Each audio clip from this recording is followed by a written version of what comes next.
মাথায় রেখে supreme court 2 কোটি টাকার একটি অ্যামাউন্ট স্ত্রীকে দেওয়ার জন্য কিন্তু নির্দেশ দেন হাজব্যান্ডকে এককালীন একটি অ্যালিমনি হিসেবে। নমস্কার বন্ধুরা, আশা করি সবাই ভালো আছেন। লিগাল ফর অল চ্যানেলে আপনাদের সবাইকে স্বাগত জানাই। বন্ধুরা, রজনীশ ভার্সেস নেহা সুপ্রিম কোর্টের এই কালজয়ী জাজমেন্ট কিন্তু এখন যে কোনো মেনটেনেন্স কেস যখন কোনো কোর্ট নির্দেশ দেন যে কোনো মেনটেনেন্স কেসের ক্ষেত্রে, তখন কিন্তু এই রজনীশ ভার্সেস নেহার কেসটি অবশ্যই তাদেরকে মাথায় রেখে কিন্তু করতে হয়। সুপ্রিম কোর্টের এই রজনীশ ভার্সেস নেহার পরে আরও একটি কালজয়ী জাজমেন্ট কিন্তু এসছে 2024 সালের একেবারে নতুন জাজমেন্ট। এখন থেকে রজনীশ ভার্সেস নেহার সঙ্গে সঙ্গে এই কেসটিকেও কিন্তু মাথায় নিয়ে সমস্ত কোর্টগুলিকে মেনটেনেন্স অর্ডার দেওয়ার জন্যে নির্দেশ দিয়েছেন মহামান্য সুপ্রিম কোর্ট। কি সেই কেস? খুব ভাইটাল একটি কেস আপনাদের সঙ্গে আলোচনা করতে চলেছি, এবং কি কি বিষয়গুলি সুপ্রিম কোর্ট নজরে রাখতে বলছেন সেইগুলো কিন্তু সব আলোচনা করব। এখন সম্পূর্ণ ভিডিও। আর এখন যদি আমাদের চ্যানেলটি সাবস্ক্রাইব করে না থাকেন তাহলে অবশ্যই বলে চ্যানেলটি সাবস্ক্রাইব করে নেওয়ার জন্য, কারণ এই ধরনের নতুন নতুন আইনি আলোচনা আপনাদের জন্য আমরা প্রতিনিয়ত নিয়ে আসছি, এবং আমাদের চ্যানেলটি সাবস্ক্রাইব করা থাকলে এই ধরনের নতুন আপডেট কিন্তু আপনারা পেতে থাকবেন। কেস এরকম ছিল যে স্বামী এবং স্ত্রীর মধ্যে ছাড়াছাড়ি হয়ে গেছে।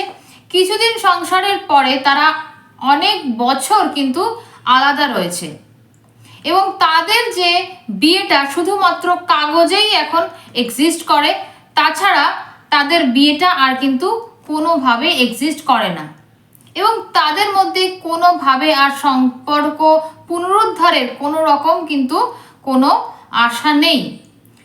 তো সেইখানে দাঁড়িয়ে সুপ্রিম কোর্ট নিজের কনস্টিটিউশনাল পাওয়ার অ্যাপ্লাই করে তাদের কিন্তু ডিভোর্স দিয়ে দেন, তাদের ডিভোর্স গ্রান্ট করেন, যে এই বিবাহ সম্পর্ক থেকে তাদেরকে মুক্তি দেওয়া হলো। কিন্তু এই বিবাহ সম্পর্ক থেকে মুক্তি দেওয়ার পরেই সুপ্রিম কোর্ট আরও একটি বিষয়ের উপরে কিন্তু জোর দেন, সেটা হচ্ছে মেনটেনেন্স। স্ত্রীর মেনটেনেন্স কি করা হবে। যেহেতু সুপ্রিম কোর্ট তার কনস্টিটিউশনাল পাওয়ার অ্যাপ্লাই করে তাদের মধ্যে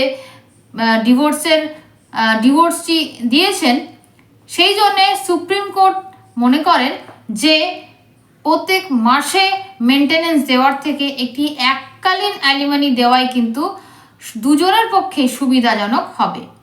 সেই জন্যে এককালীন একটি মেনটেনেন্স দেওয়ার জন্য একটি লামসাম অ্যামাউন্ট কিন্তু স্ত্রীকে দেওয়ার কথা সুপ্রিম কোর্ট জানান। এখানে দাঁড়িয়ে স্বামীর ইনকাম প্রত্যেক মাসে প্রায় 8 লক্ষ টাকা জানা যাচ্ছে, এবং সেখান থেকে তার বিভিন্ন খরচ খরচা, এবং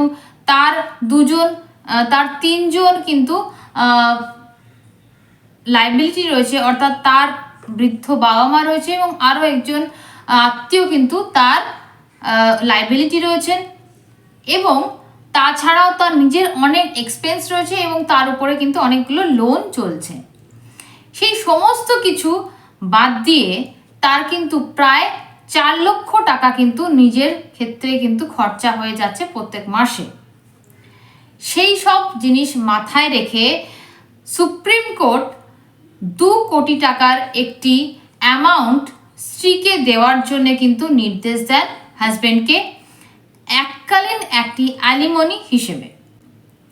তো এই 2 কোটি টাকার অ্যামাউন্ট নির্দেশ দেওয়ার জন্য, সেটেল করার জন্য কিন্তু সুপ্রিম কোর্ট এই সমস্ত বিষয়গুলো মাথায় রেখে পর্যবেক্ষণ করে তবে কিন্তু এই জায়গাটিতে আসেন যে 2 লক্ষ টাকা এককালীন একটি মেনটেনেন্স কিন্তু ওয়াইফকে দিয়ে দেওয়া হবে।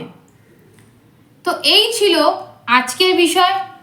স্ত্রী 2 কোটি টাকা মেনটেনেন্স পেল, এবং আপনাদের ক্ষেত্রে যদি এই ধরনের আপনারা যদি মেনটেনেন্সের ক্ষেত্রে আপনাদের কেস চলে, তাহলে এই কেসটি অবশ্যই কিন্তু আপনাদেরকেও মাথায় রাখতে হবে। আপনাদের মেনটেনেন্স কেসে যখন অর্ডার হবে, এই জিনিসগুলো কিন্তু মাথায় রেখে তখনই কিন্তু অর্ডার দেবে ট্রায়াল কোর্ট কিংবা হাইকোর্ট। তো আশা করি আজকের ভিডিও আপনাদের ভালো লাগবে। যদি ভালো লেগে থাকে তাহলে নিশ্চয়ই লাইক কমেন্ট শেয়ার করবেন, সাবস্ক্রাইব করে অবশ্যই আমাদের পাশে থাকবেন, বেল আইকন প্রেস করতে ভুলবেন না। ততক্ষণ ভালো থাকবেন, সুস্থ থাকবেন, দেখা হচ্ছে পরবর্তী ভিডিওতে। নমস্কার।